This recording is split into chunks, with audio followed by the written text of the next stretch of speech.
The story of the Irish in America is one of both profound tragedy and inspiring resilience. Over 30 million Americans today claim Irish ancestry, a testament to the impact of a people who fled from the grip of poverty and oppression in Ireland to build new lives in a land of opportunity. But their journey was far from easy. What many Americans know as the Great Famine wasn't just a natural disaster. It was shaped by deep, man-made injustices. The mid-19th century was a time of devastation for Ireland. The infamous potato blight that swept across the country between 1845 and 1852 caused crops to fail, leading to mass starvation. But here's the heartbreaking truth. The famine wasn't a famine at all, not in the way we might think. While potatoes rotted in the fields, other crops, wheat, barley, oats, and livestock, were being harvested. Yet this food wasn't destined to feed the starving Irish. Instead, it was shipped out of the country to England under British rule. This injustice was part of the colonial system that saw Ireland as little more than a food source for the British Empire. The Irish were left to fend for themselves, forbidden to access the very food they had grown. It was a famine, yes, but a man-made one. Over 1 million people died and another million emigrated, many to the United States, hoping to escape hunger, poverty, and the oppression that had followed them for generations. The journey to America was perilous. Packed onto so-called coffin ships, thousands of Irish immigrants faced disease, malnutrition, and death before they ever set foot on American soil. Those who survived found themselves in a new land, but they quickly realized that their troubles were far from over. Irish immigrants were met with hostility and prejudice. They were seen as unskilled laborers, and many believed they would take jobs from native-born Americans. Newspapers and politicians spread xenophobic stereotypes, portraying the Irish as lazy, drunken, and unfit to contribute to society. The infamous signs, "No Irish need apply," became a common sight across cities like Boston, New York, and Philadelphia. Their Catholic faith only worsened the discrimination. In a predominantly Protestant country, the Irish were viewed as religious outsiders, sparking deep suspicion. Secret societies like the Know Nothing Party rose in response, advocating for harsh restrictions on immigrants and spreading fears that the Irish would undermine America's Protestant values. For many Irish immigrants, Catholicism was more than just a religion.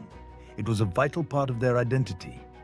Arriving in a land where they were often viewed as religious and cultural outsiders, the church became a crucial pillar of support.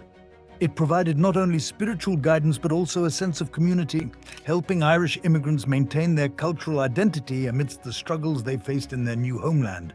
Catholic parishes, schools, and charitable organizations helped Irish immigrants integrate into American society while preserving their distinct religious and cultural traditions.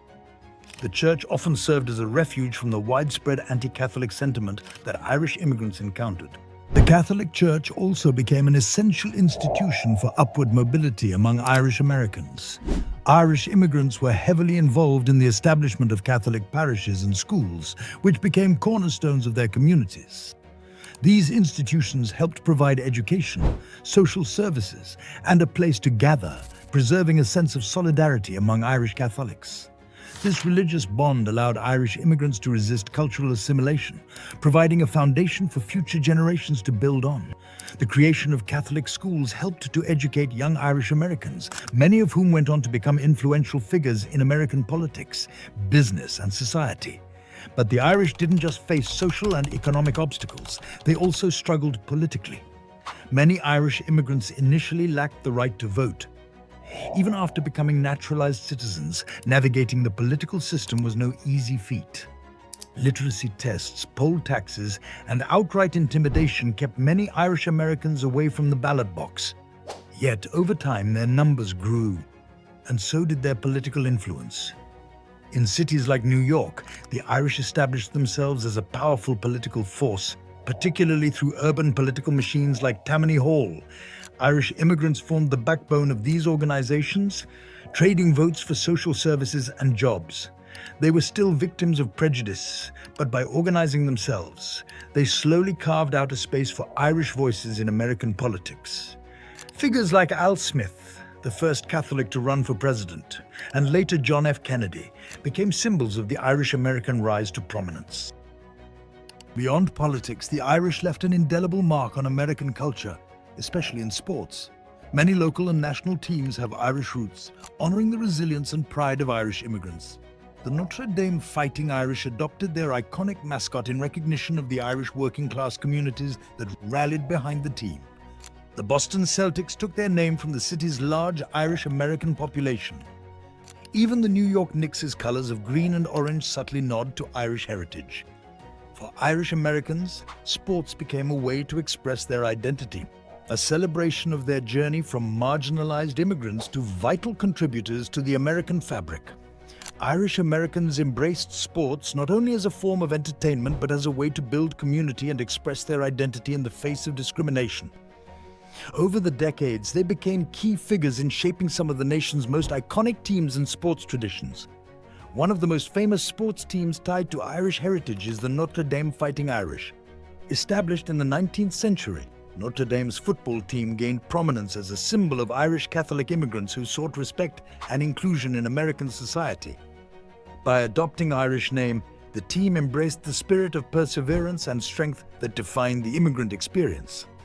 Notre Dame's success on the football field became a point of pride for Irish Americans nationwide, and to this day, the team's mascot, a leprechaun in a fighting stance, represents the determination of Irish immigrants. Another prominent team with deep Irish roots is the Boston Celtics, founded in 1946. The team's name and iconic green uniforms are a nod to Boston's large Irish population, which had settled in the city since the 19th century. The Celtics went on to become one of the most successful franchises in the history of basketball, winning numerous championships and creating a legacy that mirrored the rise of the Irish in American society. The team's name and Irish imagery serve as a tribute to the city's heritage and the contributions of Irish Americans to the sport.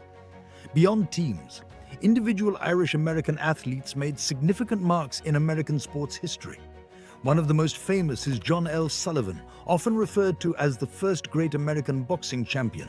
Born to Irish immigrant parents in Boston in 1858, Sullivan became the heavyweight champion in 1882 and was the last of the bare-knuckle boxing champions. His success in the ring made him a national hero, and he was a symbol of Irish pride and toughness at a time when many Irish immigrants faced discrimination. Sullivan's fame extended beyond the boxing ring. He was one of the first athletes to become a household name in the US, and his Irish heritage was central to his identity. Another celebrated Irish-American athlete was Jim Thorpe, whose mother was of Irish descent. Thorpe is widely regarded as one of the greatest athletes of all time, excelling in multiple sports including track and field, football, and baseball. He won gold medals in the pentathlon and decathlon at the 1912 Olympics and later played professional football and baseball. Thorpe's versatility and dominance in sports at a time when Irish immigrants were striving for recognition added to the legacy of Irish Americans in athletics. In baseball, Connie Mack, born Cornelius McGillicuddy to Irish immigrant parents, became one of the most successful managers in the history of Major League Baseball. He managed the Philadelphia Athletics for an incredible 50 seasons, winning 5 World Series championships. Mack's influence on the game was profound, and he became an icon of the sport, symbolizing the rise of Irish Americans in baseball. The Irish also played a significant role in the development of American boxing. James J. Braddock, known as the Cinderella Man, was an Irish-American boxer who became the heavyweight champion in 1935. Braddock's story of overcoming poverty during the Great Depression to rise to boxing stardom resonated deeply with the Irish immigrant experience of hardship and perseverance. His victory was not just a personal triumph, but a source of pride for Irish Americans across the country. In ice hockey, the Irish were also influential. Brian Leach, whose family was of Irish descent, is one of the greatest defensemen in the history of the NHL. Leach played for the New York Rangers and was instrumental in their 1994 Stanley Cup victory, earning him the Conn Smythe Trophy as the playoff MVP. Today, Irish Americans are woven into the very fabric of the United States. From politics to sports to culture, their contributions are undeniable. But it's important to remember the struggles they faced to get here, the discrimination, the violence, the systemic barriers that tried to strip them of their identity. Through it all, the Irish in America remained steadfast, preserving their culture, their faith, and their values. What began as a desperate escape from famine and oppression became one of the most remarkable stories of resilience in American history. The Irish may have arrived as victims, but through perseverance, community, and an unyielding sense of identity, they've become a proud and enduring part of America's story. Today, they are no longer the oppressed. They are leaders, innovators, and symbols of the strength it takes to rise above adversity. The Irish built America just as much as America built them, a lasting bond of heritage, hardship, and triumph.